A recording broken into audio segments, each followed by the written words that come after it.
নমস্কার, বাংলা বার্তা থেকে বলছি সন্ময় বন্দ্যোপাধ্যায়। খুব ইন্টারেস্টিং একটা ডেভেলপমেন্ট নিয়ে আজকে বাংলা বার্তা এলাম। শেষ পর্যন্ত বাংলার বুয়া ভাতিজাকে বাঁচানোর জন্য, আবার বলছি বাংলার এই বঙ্গদেশের দুর্ভাগা বঙ্গদেশের বুয়া ভাতিজাকে খুশি করার জন্য, বাঁচানোর জন্য শেষ পর্যন্ত রাহুল গান্ধী সংসদে মুখ খুললেন এবং পরিষ্কারভাবে ইডি, সিবিআই, ইনকাম ট্যাক্সকে তীব্রভাবে আক্রমণ করলেন। কাকে খুশি করার জন্য, কার উদ্দেশ্যে বলার অপেক্ষা রাখে না।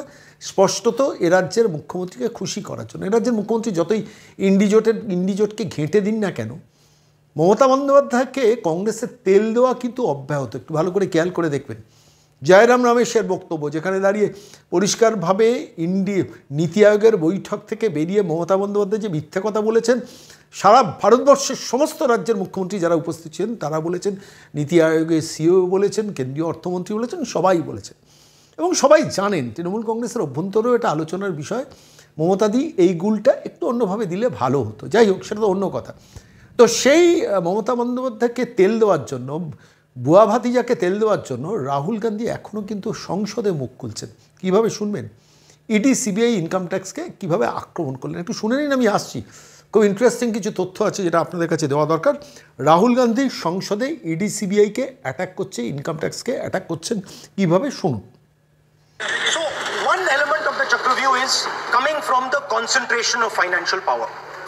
The second element, sir, मैं बजट को एक्सप्लेन कर रहा हूँ सर, मैं आ रहा हूँ, वहीं आ रहा हूँ sir. So one element is financial power. The second element is the institutions, the agencies, CBI, ED, Income Tax Department of this nation.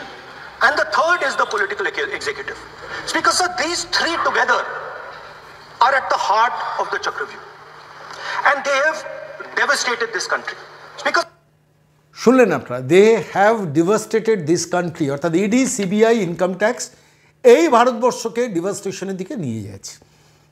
কার কথা শুনলেন? রাহুল গান্ধী। এটাতে সবথেকে বেশি পশ্চিমবঙ্গের মুখ্যমন্ত্রী এবং তার ভাইপোর খুশি হওয়ার কথা বুঝতেই পারছেন। ভাইপোর সম্পত্তির বেশ কয়েক কোটি টাকার সম্পত্তি অ্যাটাচমেন্ট করে দিয়েছে, প্রভিশনাল অ্যাটাচমেন্ট করেছেন ইডি সাম্প্রতিককালে। এ রাজ্যের মুখ্যমন্ত্রীর মাথায়, এ রাজ্যের ভাইপোর মাথায় স্বাভাবিকভাবে ইডি, সিবিআইয়ের হাতছানি রয়েছে। রাজনৈতিক সদিচ্ছা হলে, শেষ পর্যন্ত সেটা প্রোঅ্যাক্টিভ হলে, তাহলে অরবিন্দ কেজরিওয়াল যেমন সিবিআই চার্জশিট দিচ্ছে, এদের বিরুদ্ধে হয়তো জেলে পুরে চার্জশিট দিতে পারে, সেই সম্ভাবনা আছে। হেমন্ত সোরেনের ক্ষেত্রে যা হয়েছে। ফলত আলটিমেটলি ইডি, সিবিআইকে অ্যাটাক করার পথটা নিলেন রাহুল গান্ধী। এবং শেষকালে যে কথাটা বললেন, ইন্টারেস্টিং কথা, they have devastated this country, অর্থাৎ ইডি, সিবিআই এই দেশকে ডিভাস্টেশনের দিকে নিয়ে গেছে। আমি এবার আপনাদের একটা স্পেসিফিক তথ্য দেবো, একদম রাজ্যসভায় উচ্চারিত তথ্য। রাজ্যসভায় যে তথ্য মন্ত্রী মহোদয়দের তরফ থেকে, সংশ্লিষ্ট দপ্তর থেকে তৈরি করে দেওয়া নোটের ভিত্তিতে দেওয়া হয়, সেটা মিথ্যে হতে পারে না। কারণ সেই তথ্য যদি কোনো কারণে ভুল প্রমাণিত হয়, তাহলে মন্ত্রী মহোদয়দের জেল পর্যন্ত হয়ে যেতে পারে। এটা একদম দপ্তরের তথ্য, একদম ইডি দপ্তরের তথ্য। আমি খুঁজে বার করলাম ডিসেম্বর 15, 2023, গত বছর, এবছরটা নয়, ডিসেম্বর 15, 2023-এর আগে রাজ্যসভায় এই তথ্যটা পেশ করা হয়েছিল। কী তথ্য পেশ করা হয়েছিল? The enforcement directorate has attached properties of crime worth ₹69,000 in the past 4 years। 59,000 কোটি টাকার প্রপার্টি, বেআইনি প্রপার্টি অ্যাটাচমেন্ট করেছেন, 69,000 crores in the past 4 years। Money laundering ইনভেস্টিগেশনের ক্ষেত্রে 59,000 কোটি টাকার অ্যাটাচমেন্ট হয়েছে। এবার ঘটনাটা হচ্ছে 4 বছর, আপনারা একটু ভালো করে দেখুন, পার ইয়ার হিসেব করে দাঁড়ালে হয় 15,000 কোটি টাকার প্রপার্টি অ্যাটাচমেন্ট।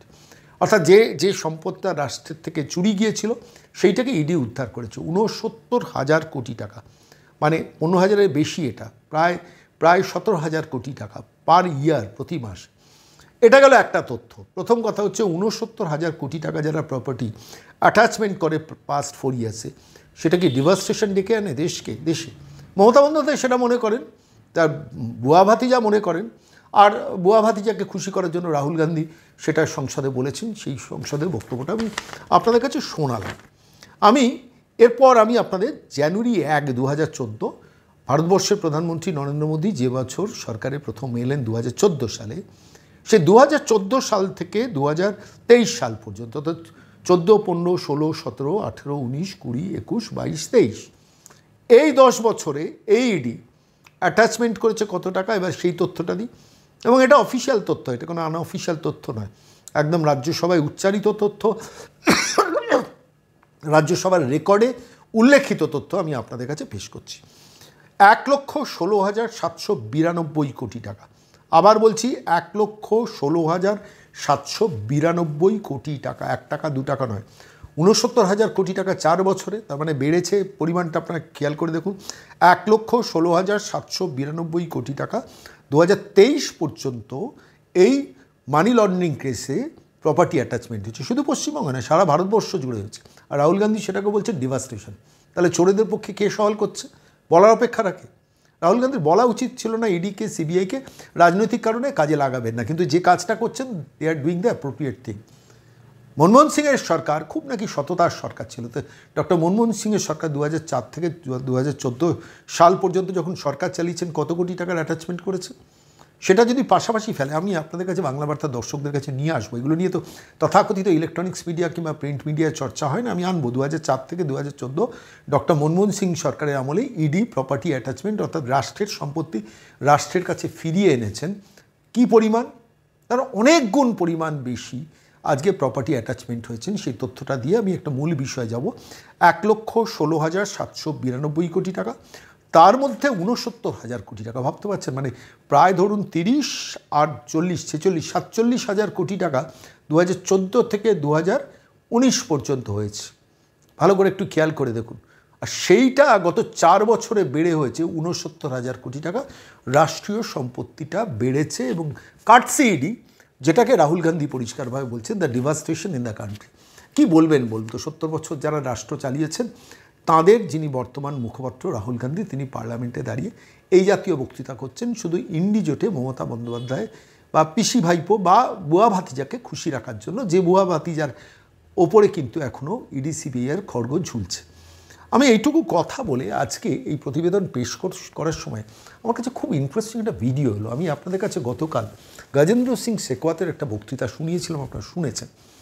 আমার কোনো একটা জায়গায় মনে হচ্ছে, দেখুন এটা আমার অ্যাজাম্পশন, সেটা হচ্ছে এবার কিন্তু স্ট্যাটিস্টিক্যালি নরেন্দ্র মোদীর সরকার 240 আসন পেয়েও, 303 থেকে 240 মানে প্রায় 63টা আসন কম পেয়েও স্ট্যাটিস্টিক্যালি কিন্তু বিরোধীদের মোকাবিলা করছেন এবং মমতা বন্দ্যোপাধ্যায়কে মোকাবিলা করছেন। আমি পরপর ঘটনার পরম্পরাগুলো এর আগেও বলেছি, আমি খুব সংক্ষেপে বলি। দেখুন, যেদিনকে নীতি আয়োগের বৈঠক, সেদিনকে গজেন্দ্র সিং শেখাওয়াত কলকাতায় এসে এই বঙ্গদেশের সরকারটা যে পুরোপুরি চোর, আপাদমস্তক চোর, তথ্য দিয়ে একদম তথ্য দিয়ে বললেন।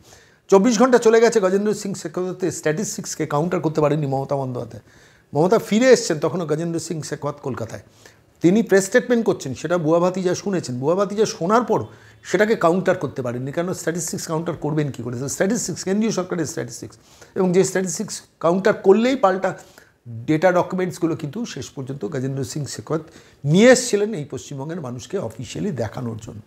আপনার মনে আছে ঠিক নির্বাচনের আগে যখন নির্মলা সীতারমণ কেন্দ্রীয় অর্থমন্ত্রী বলেছেন 25 লক্ষ ভুয়ো বিল ধরেছে সিএজি, আমরা প্রশ্ন করেছিলাম সেটা নিয়ে এফআইআর হয়নি কেন। গতকাল গজেন্দ্র সিং শেখাওয়াত শোনালেন অনেকগুলো নিয়ে এফআইআর ইতিমধ্যে হয়েছে। তো 25 লক্ষ ভুয়ো বিলে যে স্ট্যাটিস্টিক্স নির্মলা সীতারমণ দিয়েছেন, সেটাকেও কিন্তু এই সরকার, মমতা বন্দ্যোপাধ্যায় সরকার কাউন্টার করতে পারেননি। অর্থাৎ স্ট্যাটিস্টিক্যালি নির্মলা সীতারমণ কলকাতায় এসে দিয়ে গিয়েছেন প্রেস কনফারেন্স করে, তারপর গজেন্দ্র সিং শেখাওয়াত কলকাতায় এসে প্রেস স্টেটমেন্ট করে নীতি আয়োগের বৈঠকে যেদিনকে মমতা বন্দ্যোপাধ্যায় ভণ্ডামি করছেন, মিথ্যাচারিতা করে বেরিয়ে এসেছিলেন, বাইরে এসে মিথ্যে স্টেটমেন্ট দিয়েছেন, সেই দিন গজেন্দ্র সিং শেখাওয়াত কলকাতায় এসে স্ট্যাটিস্টিক্যালি বঙ্গদেশের চোরেদের সরকারকে মোকাবিলা করেছেন। আর পার্লামেন্টের ভেতরে আমি খেয়াল করছি বিজেপি সাংসদ 19 থেকে নেমে 12 হয়েছে।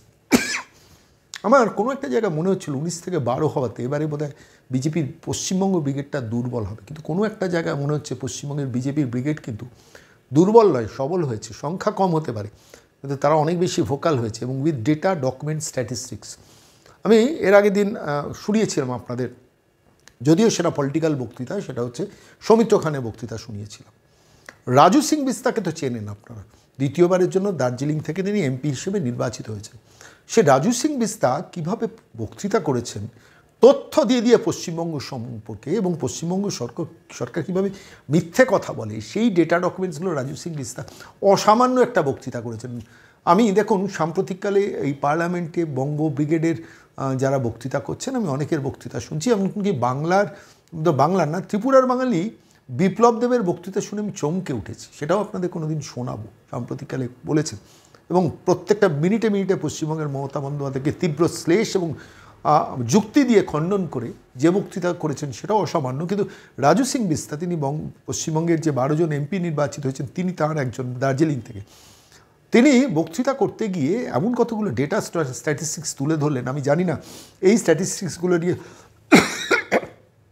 পশ্চিমবঙ্গ থেকে যারা বিজেপির বিরোধী রাজনীতি করছেন, মানে বিজেপির রাজনীতি করছেন, বিরোধিতার রাজনীতি করছেন, মমতা বন্দ্যোপাধ্যায়কে কাউন্টারের রাজনীতি করছেন, তাদের মুখপত্ররা কেন মিডিয়াতে এইগুলো নিয়ে কথা বলে না, এটা আমার একটা প্রশ্ন। দ্বিতীয় প্রশ্ন হচ্ছে যে এই তথ্যগুলো নিয়ে মানুষের কাছে বিজেপি যাওয়ার পরিকল্পনা কী আছে এই পশ্চিমবঙ্গের মাটিতে? রাজু সিং বিস্তা পার্লামেন্টে বলছেন সারা ভারতবর্ষ সেটা শুনছে, কিন্তু এই তথ্যগুলোর তো প্রত্যেকটা মানুষের বাড়িতে বাড়িতে ঘরে ঘরে পৌঁছানো দরকার। কী বলেছেন রাজু সিং বিস্তা? খুব ইন্টারেস্টিং বক্তৃতাটা, আমি বক্তৃতা শোনার আগে একটু টেক্সটটা আপনাদের কাছে ব্রিফ করে দেবো। বলছেন যে পশ্চিমবঙ্গের নাম ছিল West Bengal. Under the regime of Mamata Banerjee, West Bengal has turn to be a worst Bengal. কেন? যুক্তি দিয়ে বলছেন একসময় ইস্ট ইন্ডিয়া কোম্পানি শোষণ করেছেন, এখন বুয়া ভাতিজার কোম্পানি এই বাংলাটাকে শোষণ করছে। খুব ইন্টারেস্টিং টুইস্ট আছে, ল্যাঙ্গুয়েজ টুইস্ট আছে। বলছেন সব ক্ষেত্রে ঘোটালা। বলছেন যে অলিম্পিক্সে যদি এরকম কোনো ইভেন্ট থাকতো, করাপশনের ইভেন্ট, তাহলে সারা পৃথিবীর মধ্যে পশ্চিমবঙ্গ করাপশনের ইভেন্টে 1 নম্বর স্থান পেত। খুব অ্যাপ্রোপ্রিয়েট ল্যাঙ্গুয়েজ। পশ্চিমবঙ্গ যে চোরেদের রাজ্যে পরিণত করেছেন বুয়া ভাতিজা, সেটা কিন্তু খুব অনেস্টলি, খুব ক্লিয়ারলি, খুব পরিষ্কার টোনে বলেছেন। তখন ওই হল্লা ব্রিগেড, মহিলা ব্রিগেড মমতা বন্দ্যোপাধ্যায় যাদের পাঠিয়েছেন, তারা হই হল্লা করছেন, তারা তো প্র্যাকটিক্যালি সিরিয়াস নন পলিটিক্সের ব্যাপারে হই হই হই হই করছেন। তার মধ্যে রাজু সিং বিস্তা বলছেন একটা সময় 1,90,000 কোটি টাকার ঋণ ছিল পশ্চিমবঙ্গের প্রাইভেট বাজার থেকে। বাম শাসিত 2011 সাল পর্যন্ত সেই রাজ্যে 1,90,000 কোটি টাকা কংগ্রেস বাম মিলে করেছিল। 34 বছরের বাম রাজত্ব, তার আগে বিধান রায়, পরবর্তীকালে প্রফুল্ল সেন, অজয় মুখোপাধ্যায়, সিদ্ধার্থ শঙ্কর রায় সবাই মিলে 1,90,000 কোটি টাকা ঋণ করেছেন। সেই ঋণটা এই মুহূর্তে পশ্চিমবঙ্গে 7 লক্ষ কোটি টাকার ঋণে দাঁড়িয়েছে। বলছেন যে আমি পশ্চিমবঙ্গ সরকারের কাছ থেকে কিছু না করেও আমার মাথায় 70,000 টাকার ঋণ, যেটা বোঝাতে চেয়েছেন রাজু সিং বিস্তা, প্রত্যেক ভূমিষ্ঠ সন্তানের জন্য 70,000 টাকা ঋণের বোঝা নিয়ে যে কোনো সদ্যজাত সন্তান জন্মাচ্ছেন। খুব স্পেসিফিক্যালি তথ্যটা দিয়ে বলেছেন এই পশ্চিমবঙ্গ, নর্থ ইস্টের মধ্যে পশ্চিমবঙ্গের পার ক্যাপিটা ইনকাম সব থেকে নিচে। কেন? কিসের জন্য? কার অপরাধে? বলছেন একটা সময়, স্বাধীনতার সময় ম্যানুফ্যাকচারিং ইন্ডাস্ট্রিতে সারা ভারতবর্ষে প্রোডাক্ট ম্যানুফ্যাকচারিং 30% ছিল। সারা ভারতবর্ষে যা টোটাল প্রোডাক্ট ম্যানুফ্যাকচারিং হতো, পশ্চিমবঙ্গে ম্যানুফ্যাকচারিং হতো 30%। সেই সংখ্যাটা এখন কোথায় নেমেছে জানেন? রাজু সিং বিস্তা পার্লামেন্টে দাঁড়িয়ে সারা ভারতবর্ষের মানুষকে শোনাচ্ছেন 30% থেকে সেটা 3%-এ নেমেছে। আরেকটা খুব স্পেসিফিক তথ্য দিয়েছেন, স্ট্যাটিস্টিক্স দিয়েছেন। আমি বলছি পশ্চিমবঙ্গের বিরোধী রাজনীতি যারা করেন, বিজেপি করুন, সিপিএম করুন, কংগ্রেস করুন, প্রত্যেকটা ঘরে ঘরে এই তথ্যগুলো নিয়ে পৌঁছানো দরকার। আমি জানি না কেন তারা করতে পারেন না, তাদের অক্ষমতা কিনা, তাদের অনিচ্ছা কিনা, অপারগতা কিনা, কিংবা তাদের ইন্টেলিজেন্সের অভাব কিনা। রাজু সিং বিস্তা যদি পার্লামেন্টে বলতে পারেন, তাহলে বঙ্গীয় বিরোধী রাজনীতিবিদরা কেন মানুষের ঘরে সামান্য প্রচারপত্রগুলো নিয়ে পৌঁছতে পারেন না? বলছেন একটা সময় মনরেগা প্রকল্পতে 3,88,000 গ্রহীতা ছিলেন, অর্থাৎ 3,88,00,000 গ্রহীতা মনরেগা প্রকল্প থেকে। ওই 100 দিনের কাজ নিয়ে দিদি এবং ভাতিজা গিয়ে দিল্লিতে একটা নাটক করেছিলেন, আর রাজভবনের উল্টো দিকে নাটক করেছিলেন। সেই ডেটা স্ট্যাটিস্টিক্স দিয়ে বলছেন 3,88,00,000 গ্রহীতা ছিলেন দিল্লির দেওয়া মনরেগা প্রকল্পের টাকা তারা পেতেন। যখন আধার লিঙ্ক করতে বলা হলো, যখন আধার লিঙ্কটা ম্যান্ডেটারি বললেন, আধার লিঙ্ক না করলে তারা টাকা পাবে না, আচমকা সংখ্যাটা নেমে দাঁড়ালো 2,50,00,000। 2,50,00,000। রাজু সিং বিস্তা হিসেব দিয়ে বলছেন, আচ্ছা দেখুন, 1,35,00,000 তাহলে জালিয়াত, দিনের পর দিন টাকাটা তুলে গেছে পশ্চিমবঙ্গে এবং সরকারি ব্যবস্থাপনায়। 1,35,00,000 গ্রহীতা তারা টাকা তুলে গেছে মনরেগা প্রকল্প। ভাইপো গিয়ে দিল্লিতে চেঁচেন না মাঝে মাঝে, চেঁচে আমাদের টাকা বাকি আছে। মমতা বন্দ্যোপাধ্যায় বলেন আমাদের 1,70,00,000 টাকা বাকি আছে, 1,70,000 কোটি টাকা বাকি আছে বলেন না। 1 লক্ষ সামথিং, মানে 1 কোটি না, 1 লক্ষ কোটি বা 1,70,000 কোটি টাকা এরকম বাকি আছে বলেন না। তো সেইখানে দাঁড়িয়ে বলছেন রাজু সিং বিস্তা 1,35,000 কোটি, 35,000 গ্রহীতা ফলস বেরিয়েছে পশ্চিমবঙ্গের মাটিতে দাঁড়িয়ে। স্ট্যাটিস্টিক্স দিয়ে বলছেন। নর্থ 24 ঘণ্টা, এটাকে তৃণমূল কিন্তু কাউন্টার করতে পারছে না, পারেনি। অন্তত লোকসভায় শেষ পাওয়া বিবৃতি মতো তৃণমূল কিন্তু কাউন্টার করতে পারেনি। বলছেন নর্থ 24 পরগনায় মনরেগা প্রকল্পে টাকা 100 দিনের কাজের গ্রহীতা ছিল 38 লক্ষ, সেই সংখ্যাটা নেমে দাঁড়িয়েছে, সেই সংখ্যা থেকে 15 লক্ষ নাম বাদ চলে গেছে। ভাবতে পারেন 38-এ 15 কোথায় যেতে পারে 23 লক্ষ, মানে 38 লক্ষ থেকে 23 লক্ষে নেমে গেছে মনরেগা প্রকল্পে 100 দিনের কাজে। ফলস নাম দিয়ে টাকা উঠতো, যেই আধার লিঙ্ক হয়েছে কেটে গেছে। শুধু মুর্শিদাবাদ জেলায় 33 লক্ষের মধ্যে বাদ গেছে 13 লক্ষ, অর্থাৎ সেখানেও গিয়ে দাঁড়িয়েছে 20 লক্ষে, মানে ওই 13 লক্ষ লোক ভূতে টাকা খেয়ে যেত। তথ্য দিয়ে বলছেন নর্থ বেঙ্গলে 8টা ডিস্ট্রিক্ট, বলছেন নর্থ বেঙ্গলে 8টা ডিস্ট্রিক্ট চা শিল্প রয়েছে, ব্যবসা রয়েছে, হাইওয়ে রয়েছে, জঙ্গল রয়েছে, চা বাগানগুলো বন্ধ হয়ে পড়ে রয়েছে বলে একটা স্ট্যাটিস্টিক্স দিচ্ছেন রাজু সিং বিস্তা। আমার বলছি ভাবার মতো বক্তৃতা করেছেন, আপনারা শুনবেন, আমি শোনাবো আপনাদের। যেখানে বলছেন রাজু সিং বিস্তা যে সারা পশ্চিমবঙ্গের বাজেট হচ্ছে 3,88,000 কোটি টাকা। সারা পশ্চিমবঙ্গের বাজেট হচ্ছে 3,88,000 কোটি টাকা। সেখানে নর্থ বেঙ্গলের বাজেট কত বলুন তো? বলছেন 860 কোটি টাকা। 860 কোটি টাকা, 3,88,000 কোটি টাকার মধ্যে নর্থ বেঙ্গলের জন্য বাজেট হচ্ছে 860 কোটি টাকা, যেটা ইজ পার্সেন্টেজ ওয়াইজ 0.002%। নর্থ বেঙ্গলে উত্তরবঙ্গের মানুষ কান খুলে শুনুন, 0.002%। 860 কোটি টাকা 3,88,000 কোটি টাকা বাজেটের মধ্যে। এবং বলছেন যে নর্থ বেঙ্গলে 8টা জেলায় 3 কোটি মানুষের বসবাস, তার জন্য বাজেট হচ্ছে পশ্চিমবঙ্গ সরকারের 0.002% বলে আরও অনেক কিছু তথ্য দিয়েছেন। আমি সেই তথ্যে ডিটেলে যাচ্ছি না, আপনারা শুনবেন। যেখানে বলছেন যে পশ্চিমবঙ্গ এবারের কেন্দ্রীয় বাজেট থেকে পশ্চিমবঙ্গের কপালে পাওনা হয়েছে, মানে পশ্চিমবঙ্গ পাচ্ছে বিভিন্ন স্কিম মিলে 93,000 কোটি টাকা, 93,000 crores। এবং যা মহারাষ্ট্র থেকে বেশি, অর্থাৎ মহারাষ্ট্র যা পেয়েছে তার থেকে পশ্চিমবঙ্গ বেশি পেয়েছে, 93,000 কোটি টাকা। তৃণমূল জবাব দিতে পারেনি। এবং বলছেন 1.5 লক্ষ কোটি টাকা ইন্টারেস্ট ফ্রি 50 বছরের জন্য এই পশ্চিমবঙ্গ পেয়েছে। হাওড়া অমৃতসর করিডোর পেয়েছে, যেটা পূর্বোদয় যোজনাতে বলে হাজার হাজার ছেলেমেয়ে সেই কর্মসংস্থানের একটা স্কোপ হবে এই করিডোর তৈরির ক্ষেত্রে। আর বলছেন যে রেলে 14,000 কোটি টাকার বাজেট হয়েছে, এই পশ্চিমবঙ্গের জন্য পেয়েছে। হার্ড ক্যাশ মমতা বন্দ্যোপাধ্যায়কে না দিয়ে 14,000 কোটি টাকা রেলে, মেট্রো রেল এক্সপ্যানশনের এবং অন্যান্য রেলের এক্সপ্যানশন নিয়ে, জেনারেল রেলের এক্সপ্যানশন নিয়ে পেয়েছে, যেটা এই মুহূর্তে 60,000 কোটি টাকার রেলের কাজ সারা পশ্চিমবঙ্গে চলছে বলে অসামান্য একটা বক্তৃতা করেছেন রাজু সিং বিস্তা। আমার মনে হলো যে আজকের বাংলা বার্তার প্রতিবেদনে এই পাঠে রাজু সিং বিস্তার বক্তৃতাটা আপনাদের শোনাবো। এটা বাংলার মানুষ যারা বাংলায় পশ্চিমবঙ্গ কিভাবে চলছে এবং অবশ্যই যারা বিরোধী রাজনীতি পরিসরে রাজনীতি করছেন তাদের শোনা দরকার, মুখস্থ করা দরকার। এবং গ্রাম বাংলার, মফস্বল বাংলার, শহর বাংলার প্রত্যেকটা মানুষের কানে কানে গিয়ে তথ্যগুলো দেওয়া দরকার। না, তথ্যগুলো তো পার্লামেন্টে পেশ করছেন এবং সেটা রেকর্ডেড হচ্ছে। তৃণমূল সেটা হই করছে, কিন্তু বিরোধিতা করতে পারছে না। তথ্য তো আর মিথ্যা কথা বলবে না, সেটা পার্লামেন্টে রেকর্ডেড হবে। ফলত সেই অবস্থায় দাঁড়িয়ে বিজেপির অ্যাকশন প্ল্যানের মধ্যে কিন্তু এবার যেটা আমার মনে হচ্ছে, পরপর বক্তৃতাগুলো শুনলাম, নির্মলা সীতারমণের বক্তৃতা আমি শুনেছি এর বক্তৃতা, বিপ্লব দেবের বক্তৃতা শুনেছি, সৌমিত্র খানের বক্তৃতা, আজকের রাজু সিং বিস্তার অসামান্য এই বক্তৃতাটা শুনলাম। আমার মনে হলো বাংলা বার্তার প্রত্যেকটি দর্শককে এই বক্তৃতাটা শোনানো দরকার। सर, मैं बात अभी बंगाल की करता हूं। आज़ादी के समय बंगाल बेस्ट बंगाल था, जिसको आज टीएमसी ने सबसे वर्स्ट बंगाल बनाया है। कोई आप चिल्लाते रहो, मैं आंकड़े आता हूं, मैं आंकड़े के साथ chair and talk only on budget पे ही बोल रहा हूं सर। और जो काम ईस्ट इंडिया कंपनी करती थी, आज टीएमसी पश्चिम बंगाल के साथ वही व्यवहार कर रही है। अनेक योजनाएं, जिसमें मनरेगा हो, स्वच्छ भारत हो, प्रधानमंत्री ग्राम सड़क योजना हो, आवास योजना हो, आरआईडीएफ का फंड हो, मुफ्त राशन हो, बॉर्डर एरिया का डेवलपमेंट फंड हो, हर जगह घोटाला है। यहाँ तक कि शिक्षा को भी इन्होंने नहीं छोड़ा। और ओलंपिक चल रहा है, मैं ये कहना चाहूँगा, अगर आज जो है करप्शन के ऊपर में ओलंपिक में कंपटीशन होता तो टीएमसी को गोल्ड मेडल मिलता।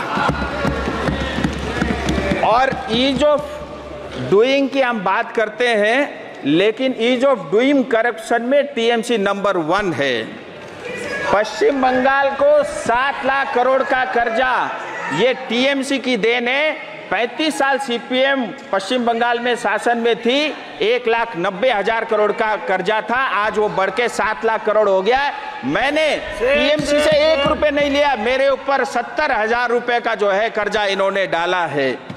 और पश्चिम बंगाल की आप देखिए monthly per capita consumption north east के 8 स्टेट से भी कम है, इनको शर्म आनी चाहिए। आजादी के समय पश्चिम बंगाल का मैन्युफैक्चरिंग 30% कंट्रीब्यूट करता था, जो आज 3% से कम रह गया है, ये भी इन्हीं की देन है। और ये कहते हैं कि केंद्र जो इनको पैसा नहीं देता, सर मैं डाटा के साथ कहना चाहता हूं, प्रधानमंत्री आवास योजना, प्रधानमंत्री ग्राम सड़क योजना और मनरेगा। अब मनरेगा के आंकड़ा आपके सामने रखना चाहूंगा सर, बड़ा मैजिक नंबर है। आधार लिंक होने से पहले मनरेगा के 3,88,00,000 करोड़ आधार लिंक होने से पहले मनरेगा के कार्ड थे, और जैसे आधार लिंक हो गया ये रह गए 2.5 करोड़, यानी 1,35,00,000 फर्जी कार्ड बांग्लादेशी नागरिकों के बने थे। और इतना ही नहीं, 24 परगना जिले में 38 लाख मनरेगा के कार्ड थे, आधार लिंक होते ही 15 लाख विलुप्त हो गए। इसी तरह मुशीराबाद में 33 लाख मनरेगा के कार्ड थे, जिसमें 13 लाख आधार लिंक करते ही गायब हो गया। हकीकत यह है, चाहे चिट फंड घोटाला हो, टीचर घोटाला हो, पीडीएस घोटाला हो, कोयला घोटाला हो, मनरेगा, आवास योजना, हर घर जल, अमृत, गाय की तस्करी, सब में टीएमसी इन्वॉल्व है। यहाँ तक कि मुख्यमंत्री का पेंटिंग का भी घोटाला हो गया टीएमसी के शासन में। और मैं इनके एक नेता को सुन रहा था, उन्होंने नॉर्थ बंगाल की बात की, मैं वो भी आपके समक्ष रखना चाहूंगा। सर नॉर्थ बंगाल में 8 डिस्ट्रिक्ट है, जिसकी आबादी करीब 3 करोड़ है। हम रिसोर्स के अंदर में भी रिच है, और सबसे बड़ा रेवेन्यू जो है पश्चिम बंगाल को नॉर्थ बंगाल देती है। हमारे पास चाय है, ट्रेड है, हाइड्रो है, टूरिज्म है, और जंगल यानी फॉरेस्ट भी है। और उसके मतलब इतना कुछ होते हुए भी, हमारा कंट्रीब्यूट होते हुए भी, पश्चिम बंगाल का सालाना बजट है 3.88 लाख करोड़ रुपया, लेकिन नॉर्थ बंगाल डेवलपमेंट बोर्ड को मिलता है 860 करोड़ रुपया, शायद दीदी को पता भी नहीं होगा, जो पूरे बजट का 0.002% है। हमारे चाय बागान बंद हो रहे हैं, हमारे सिंकोना बागान बंद हो चुके हैं। इन्होंने सिर्फ नॉर्थ बंगाल को ठगा है और हमको सिर्फ लूटा है। नॉर्थ बंगाल के लोग स्वाभिमानी हैं, हम अपने पैरों पे खड़ा होना चाहते हैं। नमस्ते दीदी। इतना ही नहीं, इन्होंने कहा बजट में पश्चिम बंगाल को कुछ नहीं मिला। मैं कुछ आंकड़े आपके समक्ष लेके आया हूँ। बजट में 93,000 करोड़ रुपया सिर्फ पश्चिम बंगाल को मिल रहा है, जो महाराष्ट्र से ज्यादा है। 1.5 लाख करोड़ रुपया इंटरेस्ट फ्री, 50 साल तक आपको ब्याज नहीं देना है, यह पश्चिम बंगाल के लिए भी है। पूर्वोदय योजना, जिसके अंतर्गत कलकत्ता से लेकर के अमृतसर से लेकर के कलकत्ता तक इंडस्ट्रियल कॉरिडोर बनेगा, जिसमें पश्चिम बंगाल के युवाओं को रोजगार के नए अवसर मिलेंगे। अर्बन हाउसिंग 1 करोड़ बनेगा, जिसमें कलकत्ता, दुर्गापुर, आसनसोल, सिलीगुड़ी जैसे शहरों को इसका लाभ मिलेगा। 2 करोड़ आवास योजना बनेगी। इतना ही नहीं, रेलवे के लिए रेलवे की तरफ से 14,000 करोड़ रुपया आवंटन हुआ है, और ऑलरेडी 60,000 करोड़ के रेलवे के काम पश्चिम बंगाल में चल रहे हैं। 100 नए अमृत स्टेशन बनेंगे, जिसमें सिलीगुड़ी और जलपाईगुड़ी भी है। अब मैं तीस्ता फ्लड की बात करता हूं। इनके एक नेता ने कहा था तीस्ता फ्लड में सिक्किम को पैसा मिला, पश्चिम बंगाल को कुछ नहीं मिला।